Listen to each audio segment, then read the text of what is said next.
Nothing shows more clearly the perfect engineering of the human heart than the fact that we haven't been able to imitate it. In 1962, JFK challenged the scientific community to land a man on the moon and return him to Earth safely before the end of the decade. In 1964, cardiovascular surgeon Michael DeBakey persuaded then-President Lyndon B. Johnson to fund a program to create the first functional, self-contained artificial heart, launching a race to try and accomplish this before the moon landing. In 1969, the Texas Heart Institute successfully transplanted the first artificial heart, just 3 months before the launching of Apollo 11.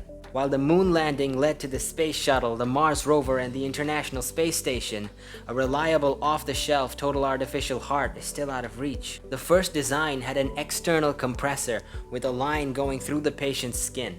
The purpose was to keep the patient alive long enough for a transplant donor to be found, and as with most highly experimental therapies, the first case was performed on a patient who had run out of options. The patient was kept alive for 64 hours until a donor heart was found and transplanted. At first, it seemed like a success, but 32 hours later, that patient died of sepsis. Transplants themselves also had a shaky start, mainly because of the immune system reacting to any transplanted hearts. To fill this gap, scientists have been genetically modifying pigs to try and make the hearts compatible with the human immune system. Some successes have been achieved, but the search for a reliable off-the-shelf artificial heart still continues.